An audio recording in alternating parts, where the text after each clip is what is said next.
Good morning, good evening, good afternoon, everyone. Thank you for joining me on another session of talking about real estate.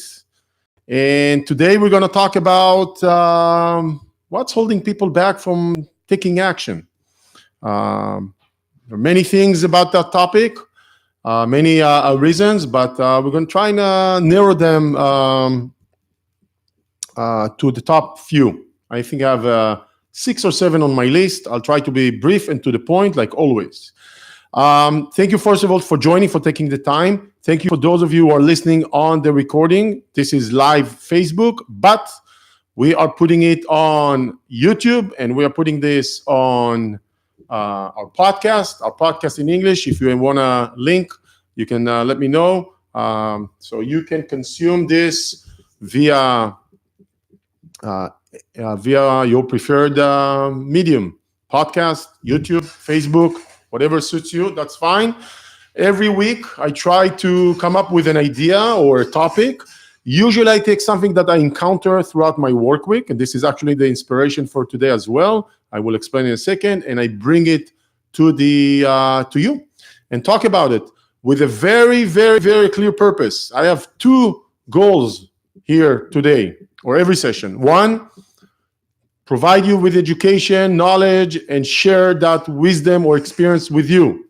Number 2 is to probably engage with you with investing and become someone who can help you invest or invest better in real estate. So obviously, I do it for that reason as well. And if you are interested in investing and feel a little bit stuck, a little bit not sure what to do next, let me know, get in touch. We can talk and discuss if we can help you. Maybe, maybe not.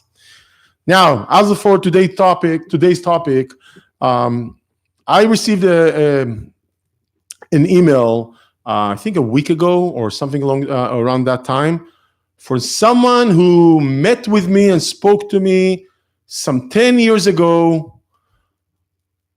And he said, hey, I don't know if you remember me, but we spoke about 10 years ago.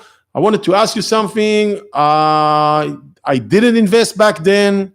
I think I'm ready to invest now. 10 years later, and he says, I think I'm ready to invest right now, which for me probably says, I'm not ready to invest just yet. That's what I'm hearing. Okay, I could be wrong, but that's what I'm hearing. And then I thought, I've been doing this for so many years. See, I've been meeting with real estate investors and real estate investors wannabe for since 2004. So that makes it about 16 years or just about, right? 15 plus years.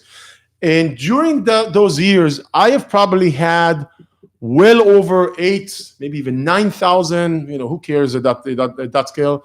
That number's well over 8,000 one-on-one meetings with investors and investors wannabe. Some of them ended up investing with us. Some of us invested probably somewhere else, and some of them probably ended up doing absolutely nothing. Human nature kicks in. And one of the things that I'm seeing over those years, see, when you do something for such a long time, you see patterns. You see things that are behavior over time of people, because some of those interactions, they are not a one-time interaction. It's a first time and a second interaction and a third one and a fourth one. Regardless what they end up doing, you may have an interaction with that person over a period of time, and then things surface and you can start spotting or identifying patterns. And that's what I'm trying to bring here, the experience or the identification of patterns that I see that are holding people back from actually taking action. Now, I have, I think, 6 or 7 points I want to cover about this topic. But before we do that, the one thing I think we don't tend to ask ourselves altogether about this idea is not why are we not doing it? What are we going to lose on, possibly, for not doing this? So our default, mindset is not to do. But if we ask ourselves, what are we losing by not doing? That's maybe a better way to look at it. And I'm not saying we have to do it. I'm just saying if we tend to look at things of, we're comfortable here, why would I do something that is a bit of an unknown for me? Where I think we should be asking ourselves, especially if a little bit more mature in life, I have not done anything significantly financially in my life, or those are the people I'm talking to right now, and in maybe in your 30s or in your 40s or in your 50s, and you're still feeling you are at the same financial position, give or take, right? Maybe not exactly the same, but not significant improvement in your financial life. And my question for you is like, what can you do different that you're not doing that will move you away from your financial position? And maybe the question should be asked, what am I losing by not, doing something, investing or something else? So I think it's a very important question to ask yourselves. And some of us tend to get to this question and really answer it after many years or when we are more mature in life. So maybe if you are at that point, younger or older, doesn't matter, ask yourself that question too. Now, if you are an investor, an active investor, obviously this is something you're not relating to because you are actively doing. Now, one more thing I want to mention is if you are the type of person who attends meeting or joins or goes to real estate clubs, etc., and you feel part of a movement of investing or doing or talking, but you haven't purchased or you haven't invested, let me tell you something. You're not a real estate investor. You are a wannabe, that's fine, but you're not actually investing. Just going and talking and in networking, it's nice, very nice. Did it advance you financially? Not expand your network. Did it advance you financially, in your life? That's what I want to know from you, because I see people going to meetings and I've seen people attending meetings that I put together, and you keep seeing the same faces again and again and again, and they end up doing absolutely nothing except talking. So are you a talker or are you a doer? All right. Now, before I start with the topics that I want to cover, just one thing I want to ask. I want to hear from you now on the comments. I want you to tell me while I'm speaking, what did you find, the one thing or maybe two that you find to be helpful to you to take action? Something that maybe is a mental exercise or something that help you move from a talker to a doer. If you can put it in the comments, that'll be terrific. I would like to learn, and I would like to share that with other people as well. So please comment by saying, here's something that worked for me. Now, let's talk about the things that are holding us back from taking action. Why do we tend to fail to invest? And this is by no order of importance. Number one, obviously, fear, right? So what do we do about that? I mean, probably you've heard about it a lot. Maybe people talk about it all the time. First of all, accept there's fear involved. That's it. Fear is part of the process, even for someone who's been doing it for a long time, such as myself. Do I always have 100% certainty about an investment? Absolutely no. Fear is a good thing. It protects us. So fear is there. Don't listen to it as a stop sign. See it as a flag. Listen to it, accept it, embrace it, and actually use it to mitigate. How do you mitigate fear? Very, very simple. You get knowledge. You get education. You learn, you ask, you consult with people, and they will help you overcome, eliminate the fear altogether. And we'll talk about breaking down the fear into other, components. But number one, don't ignore it, embrace it, but don't use it as a stop sign. Fear, the best way to mitigate fear is by knowledge. Second thing you need to know about fear, there is never going to be 100% fear-free or 100% of all the knowledge. It will be there for you to take action. Ain't going to happen, right? It's just not going to happen. We are making an investment. Investment has risk. Risk is part of the unknown. What we're trying to do is mitigate risk, mitigate uncertainty as to the best of our abilities, right? So be aware that you don't have to, let the fear block you. You need to let the fear lead you in the knowledge space or the knowledge or the mitigation of issues. Number 2, let me tell you a little secret. If you are not committed, ain't gonna happen. Nobody's gonna invest your money for you unless you are fully committed. Even not myself. I can be very helpful, which I've helped many investors. I have a lot of experience, but I cannot, or people like myself or other people cannot execute it without your commitment. What does it mean? It means that between your job, your life, your lifestyle, your business lifestyle, if you don't decide investing is a top priority or selecting a property for the next weeks, months or so, it's not going to happen. Just not going to happen. So you have to make the commitment to yourself, not to me.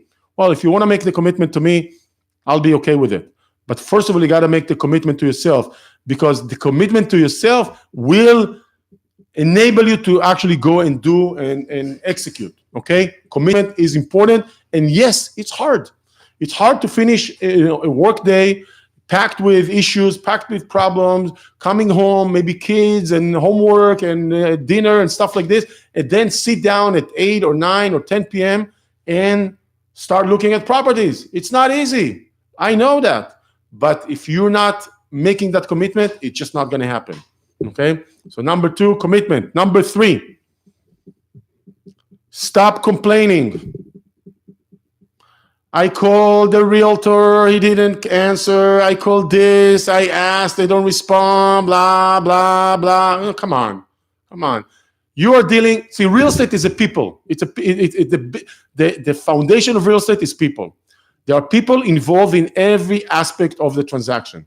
Realtors, property managers, myself, I'm a person last time I checked, title companies and people.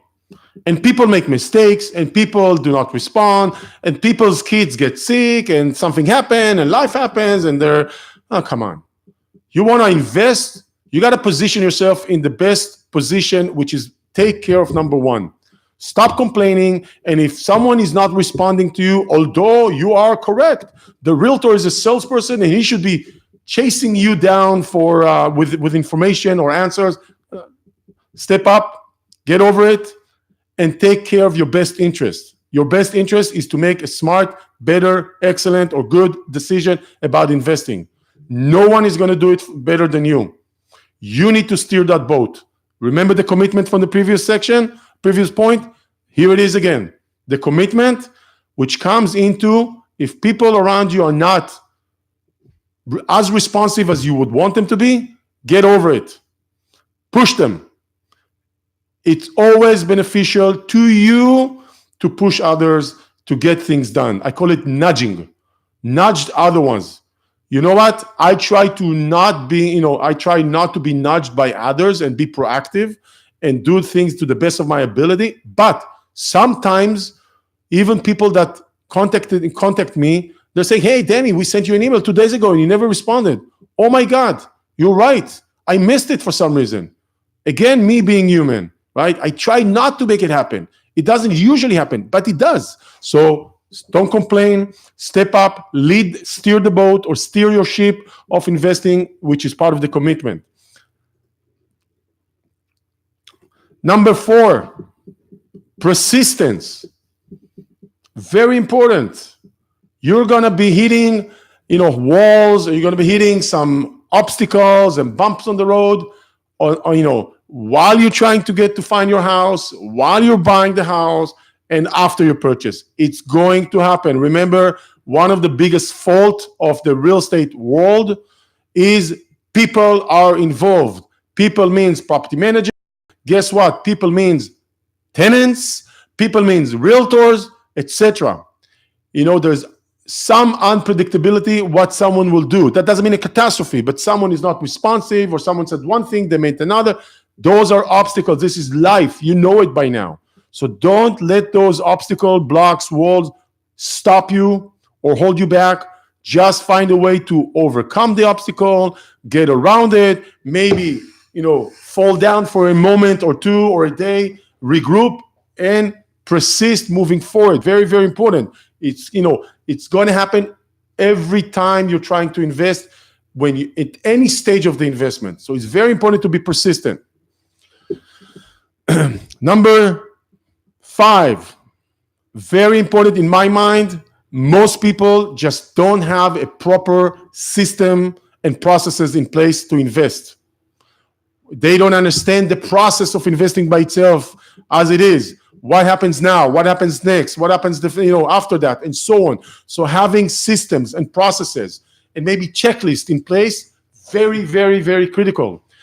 It's not critical to invest. It's critical to succeed, and it's critical to overcome the obstacles that you will be facing. You will be facing, okay? So having systems and processes in place, not to mention a support system, oh my God, that's amazing. So have those, in your arsenal. It will help you succeed. It will increases the chances of you investing altogether. It will help you overcome obstacles, or sometimes, if it's done properly, you will even be able to foresee some obstacle before they show up, and you can prevent them or find a way to overcome them before they become a real major challenge, okay? So that was number 5, systems. Now, 2 things that I want to kind of relate to the fear, kind of subtopic or sub-related to the fear. What I have seen, remember, I've been doing it for about 15 plus years. I've had more than 8,000 one-on-one sessions. I'm not talking about meetings altogether, but just one-on-one, kind of getting to know people. And 2 things that I see happening quite a lot. Number 1 of those thinking, which is point number 6, have you sat down and described to yourself what would be an acceptable property to invest in? You don't say what would be an amazing opportunity. That doesn't exist. Just say, okay, in order for me to choose a property, it's got to have the following: price point, square footage, location, schools, bedrooms, bath, etc. Just have that minimal, acceptable, something that you can say, if I see a house that it meets all of those criteria, or most of those criteria, as I set them, that is something I can consider. Most people, they just wing it. Why?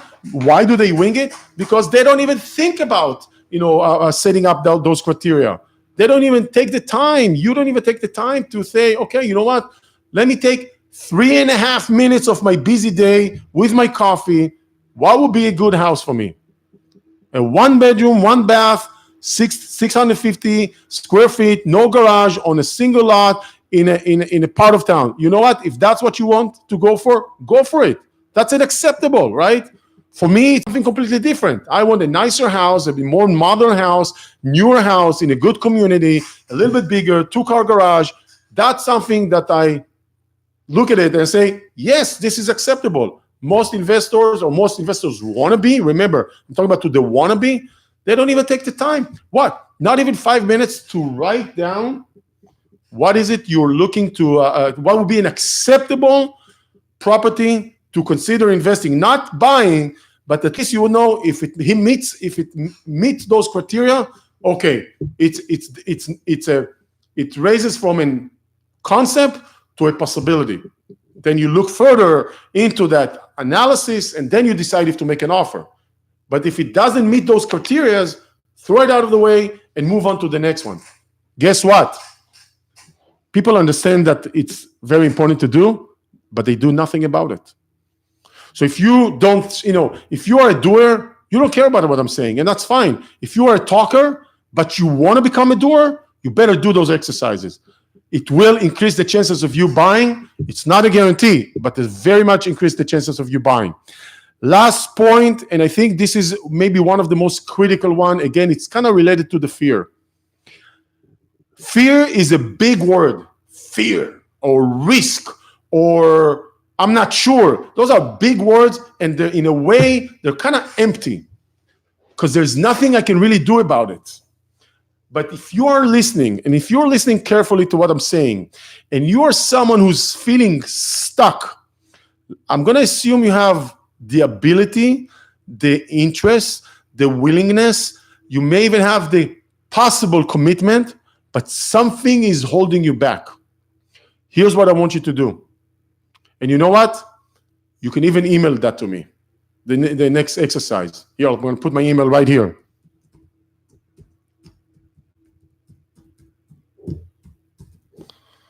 For those of you who are only listening, my email is Dani, D-A-N-I, at simplydoit.net. Dani at simplydoit.net. And here's what I want you to do. And really, feel free to, I would be intrigued to see that. I really like when people do that and they send it to me, because that's usually what I do with some of the people that I work with that are feeling stuck.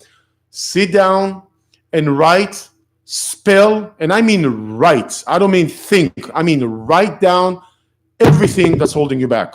Every single thing that you can think of.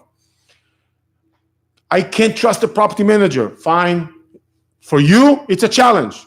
No problem. Write it down. Will it rent? How long is it going to rent? How long is it going to take to rent? Who are going to be the tenants?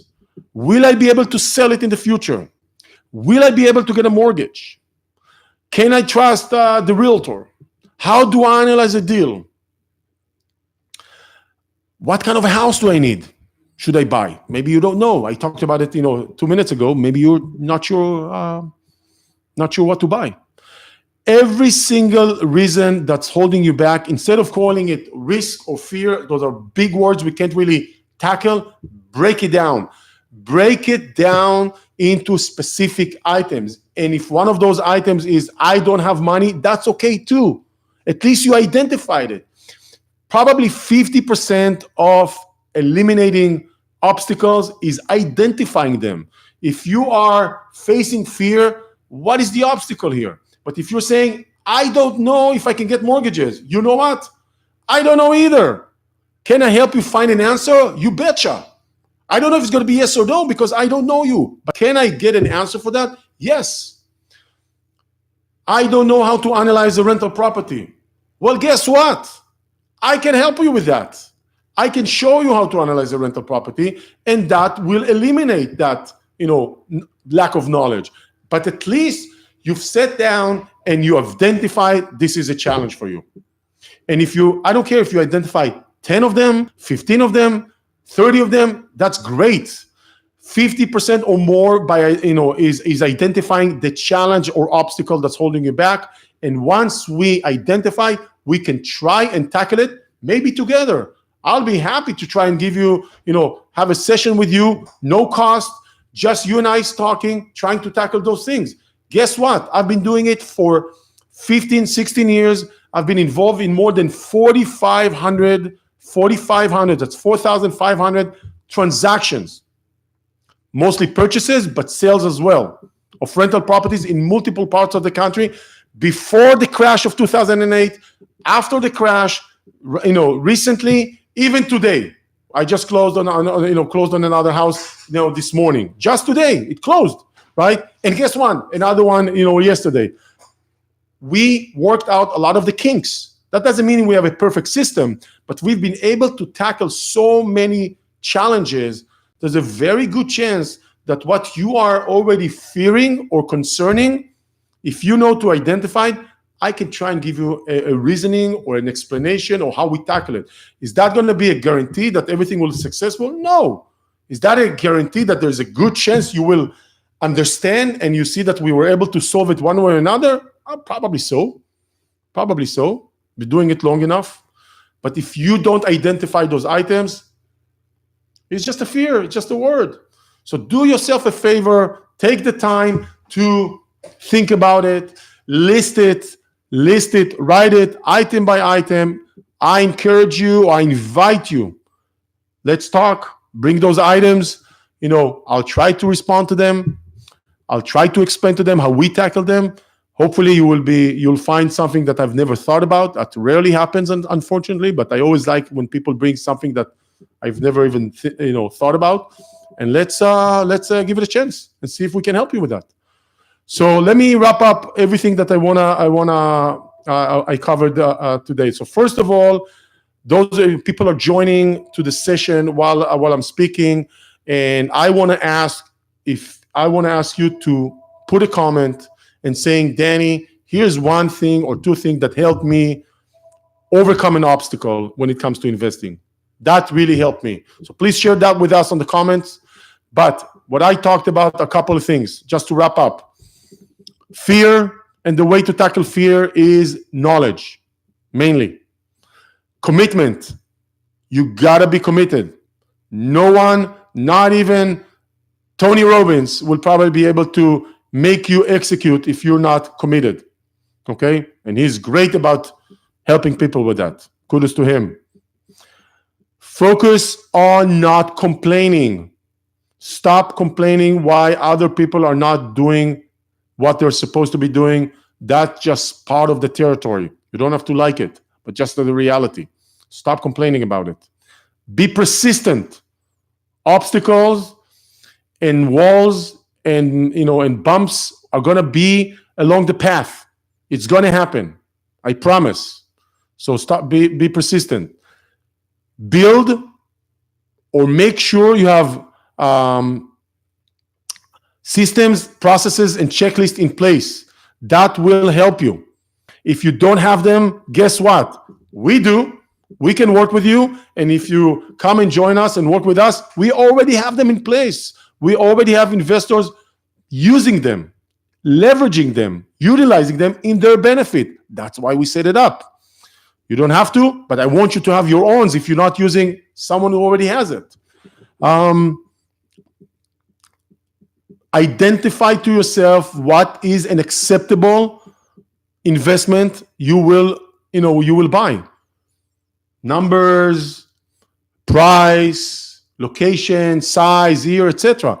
What will be something you will say, I'm okay with buying this one? Don't think about the amazing. Think about what will be reasonably and something that you will say, this is something I would consider buying. Don't go, if you're thinking, sometimes people call and say, Dani, let me know when you have an amazing, a bonanza kind of an opportunity. Let me tell you two things. The people who are asking for this, two things. Number one, they don't really exist. There's always a compromise with buying an investment properties. Number two, once in a while, something quite something kind of special shows up, and you know what? Who do you think is going to take it? You or the investors who have been investing with me for a long time buying multi-properties? I think you know the answer. And we do get them. Sometimes we get opportunities that are better than your average one. And we always send it to the people who already purchased with us. Why? Because they showed us, we trust you. So I owe it back to them. And if you become one of those people, you'll be on that list of special properties. They're not common, but we do see a few of them every year. And every single one of those special ones get bought by one of our investors, and it's going to go to the list of the people who already actively investing with us. Just so you know, I'm just being honest. You don't have to like it, but I want you to be on that list. You can be on that list. You just have to come and work with us. That's it. And the last point, write down the obstacles. The fear that we're talking about, write it down. Break it down to itemize it. What is your fears? What are your fears specifically that you can identify? And if you want, or better yet, I'm asking you, email me, Dani@simplydoit.net, the list. I want to see your list. Really, I want to see it. And if you want, we can even talk about it. Let's do that. I hope you'll at least take and do two of the exercises we talked about here with the list of fears or obstacles, specific, itemized, and the acceptable property you would buy. With that said, I have nothing more to add for now. Of course, there are other things that holding people back, but I wanted really to focus on the main ones. And by the way, if you really think about what I talked about here, I didn't talk about markets. I didn't talk about a house. I didn't talk about, leverage. I only spoke about what here is holding us back. Mostly what's holding us back is not a property, is not the realtor, is not the property manager, is ourselves. And that's why we cannot invest, is because we are holding ourselves back. So we need to break it down. You need to break it down and find ways how to overcome the obstacles. I really do hope that you are listening and listening carefully and taking notes. And you know what? For your sake, even using those suggestions, which I think they're rather simple. It's not about goal settings, and it's not about what can you do, New Year resolution. Forget about that. Simple. Acceptable property to you, not to me, and list or items or itemized list of obstacles. That's it. And if you can't do those, that's okay. If you can't do those two things and you're still not buying, guess what? You can't even confront yourself for taking action. But if you do those exercises, there's a very good chance they will help you unblock yourself, get yourself unstuck, and take action.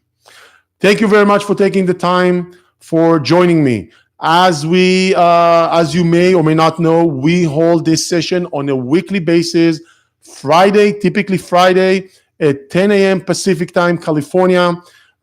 It is being recorded on Facebook right here, YouTube right here, and on our podcast.